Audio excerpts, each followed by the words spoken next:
22 जून 2026 की शाम लगभग 6-6:30 बजे के आसपास एक्स प्लेटफॉर्म पर एक पोस्ट फ्लैश होता है।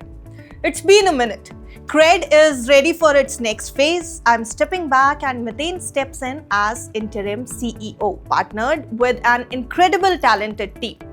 Team Cred, I'll still expect you to be 10x version of yourself. As for me, I'll be joining Meta to lead WhatsApp globally. वैसे ये पोस्ट काफी बड़ा है, लेकिन जो पॉइंट्स हमने आपके लिए हाईलाइट किए उससे ये तो समझ में आ गया होगा आपको कि अब दुनिया की टॉप कंपनीज को हेड करने वाले इंडियंस की लिस्ट में एक और नाम जुड़ गया है, कुणाल शाह। सिर्फ एक शख्स नहीं बल्कि वो सोच जो भारत से निकलकर ग्लोबल बन चुकी है। 22 जून को कुणाल शाह ने घोषणा की कि वो क्रेड के डेली ऑपरेशन से पीछे हट रहे हैं और इसी दौरान मेटा ने क्रेड में $900 मिलियन के निवेश का ऐलान किया है और कुणाल शाह को व्हाट्सएप का नया ग्लोबल हेड अपॉइंट कर दिया है। अब ये सिर्फ एक करियर ग्रोथ नहीं है, ये एक बड़ा स्ट्रैटेजिक और फाइनेंशियल मूव है जिसका असर क्रेड और मेटा दोनों पर दिखाई देने वाला है। आज हम कुणाल शाह की इस पूरी जर्नी, उनके इस पूरे स्ट्रगल और इस डील की असली बिजनेस और फाइनेंशियल मतलब को समझेंगे इस वीडियो में।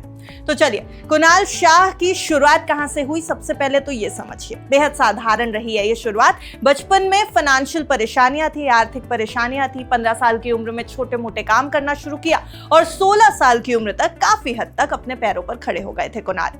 उन्होंने फिलॉसफी की पढ़ाई की है जिससे उनके सोचने का तरीका थोड़ा बदला और इसी तरीके को उन्होंने अपने बिजनेस में यूज किया और साथ ही ह्यूमन बिहेवियर, ट्रस्ट, रिवॉर्ड्स को समझने में उनकी थोड़ी सी दिलचस्पी ज्यादा रही है। कुणाल सिर्फ प्रोडक्ट बनाने वाले बिजनेसमैन नहीं है, वो ऐसे सिस्टम्स बनाना चाहते थे जो लोगों को अच्छे फाइनेंशियल बिहेवियर के लिए एनकरेज करें और लॉन्ग टर्म में यानी लंबे समय तक अच्छी आदतें बनाए रखें, वो भी फाइनेंशियली। अब 2010 में उन्होंने फ्री चार्ज की शुरुआत की थी। उस समय मोबाइल रिचार्ज करना आज जितना आसान था नहीं और फ्री चार्ज ने इस पूरे एक्सपीरियंस को आसान और कंफर्टेबल बनाया। कंपनी तेजी से बढ़ी और 2015 में स्नैपडील ने इसे सैकड़ों मिलियन डॉलर की डील में खरीद लिया। अब इस डील ने कुणाल को कैपिटल भी दी और बाजार में पहचान भी, लेकिन उनकी सबसे बड़ी पहचान 2018 में शुरू हुई क्रेड से। आइडिया बहुत आसान था। जिन लोगों का क्रेडिट स्कोर 750 या उससे ज्यादा है, उन्हें समय पर क्रेडिट कार्ड बिल भरने के लिए रिवॉर्ड दिया जाए। एक प्रीमियम मेंबर्स ओनली प्लेटफॉर्म बनाया गया जिसकी ब्रांडिंग और डिजाइन बाकी फिनटेक कंपनियों से अलग थी। धीरे धीरे क्रेड सिर्फ बिल पेमेंट प्लेटफॉर्म नहीं रहा। कंपनी ने payments, lending, insurance, commerce, wealth management और क्रेडिट कार्ड्स जैसे सेक्टर्स में कदम रख दिया। आज क्रेड के करीब 17 मिलियन मेंबर्स हैं और कंपनी 8,50,000 करोड़ रुपए से ज्यादा का पेमेंट वॉल्यूम प्रोसेस कर चुकी है। अगर फाइनेंशियल परफॉर्मेंस की बात करें तो वित्त वर्ष 2025 में क्रेड का ऑपरेटिंग रेवेन्यू बढ़कर 2,735 करोड़ रुपए पहुंच गया, जो ईयर ऑन ईयर बेसिस पर 16% ज्यादा है। कंपनी का ग्रॉस मार्जिन लगभग 70% रहा है। सबसे अच्छी बात यह है कि ऑपरेटिंग लॉस 51% घटा है और 298 करोड़ रुपए पर आ गया है। अब नेट लॉस की बात करें तो हालांकि नेट लॉस था कंपनी में 1,457 करोड़ रुपए का, जो पिछले साल के मुकाबले यानी ईयर ऑन ईयर बेसिस पे 11.5% कम था। इसमें ईसॉप खर्च और डिप्रिसिएशन जैसे नॉन ऑपरेटिंग एक्सपेंसेस का भी असर था। अब 2026 की बात करते हैं। इस साल में कंपनी ने अपना पहला मुनाफे वाला क्वार्टर दर्ज किया है, यानी फर्स्ट प्रॉफिटेबल क्वार्टर।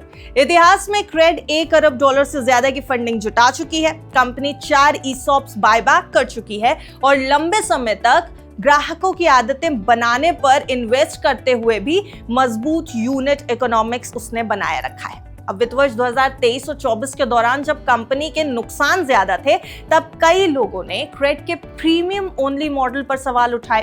कई लोगों का मानना था कि सिर्फ हाई क्रेडिट स्कोर वाले ग्राहकों पर आधारित यह मॉडल लॉन्ग टर्म में चलेगा नहीं। लेकिन कुणाल सिर्फ बिजनेस नहीं चला रहे थे, उनका मानना था कि पहले ट्रस्ट और अच्छी फाइनेंशियल हैबिट्स और मुनाफा उसके बाद, यानी प्रॉफिट उसके बाद। अब बात करते हैं उस डील की जिसने इस पूरी कहानी को नया मोड़ दिया है। मेटा ने क्रेड में $900 मिलियन के सीरीज एच इन्वेस्टमेंट की घोषणा की। ये इन्वेस्टमेंट प्राइमरी और सेकेंडरी कैपिटल दोनों का मिक्स होगा और इस डील के बाद क्रेड की पोस्ट मनी वैल्यूएशन $4.5 बिलियन हो जाएगी, जबकि इसकी प्री मनी वैल्यूएशन जो थी वो $4.03 बिलियन के आसपास बैठ रही थी। मेटा को कंपनी में लगभग 20% की हिस्सेदारी मिलने वाली है, लेकिन इस पूरी डील का क्रेड के लिए भी बहुत इंपॉर्टेंट मतलब है। सबसे पहले कंपनी को एक्सपेंशन के लिए, नए प्रोडक्ट्स के लिए और आने वाले पॉसिबल आईपीओ की तैयारी के लिए ताजा कैपिटल मिलने वाली है, और दूसरा क्रेड का 5वां ESOP बायबैक होगा, जिससे एम्प्लॉयज को एक अच्छा फाइनेंशियल फायदा मिलेगा। तीसरा, ये 2025 की $3.5 बिलियन वाली वैल्यूएशन मार्कडाउन से वापसी का संकेत है। अब आपको ये भी बता दें कि 2022 में क्रेड की वैल्यूएशन $6.4 बिलियन तक पहुंच गई थी। अब ये इन्वेस्टमेंट क्रेड के प्रीमियम बिहेवियरल फिनटेक मॉडल को भी मजबूती दे रहा है। एक और इंपॉर्टेंट बात, मेटा को क्रेड के बोर्ड में कोई भी सीट नहीं मिलेगी और कंपनी के मेंबर डेटा या फिर क्रेडिट जानकारी तक भी कोई पहुंच नहीं होगी। कुणाल शाह अभी भी बड़े स्टेक होल्डर बने रहेंगे, जबकि स्ट्रैटेजी और फाइनेंस हेड मितेन संपत अंतरिम CEO यानी इंटरिम CEO की भूमिका संभालेंगे। कुल मिलाकर क्रेड को अब एक मजबूत बैलेंस शीट, ग्लोबल रिकॉग्निशन और लगातार प्रॉफिट की दिशा में आगे बढ़ने के लिए सफिशिएंट एसेट्स मिलने वाले हैं। अब सवाल यह है कि मेटा को इससे क्या फायदा होने वाला है। असल में मेटा की ये इंडिया सेंट्रिक स्ट्रैटेजी का एक बड़ा हिस्सा है।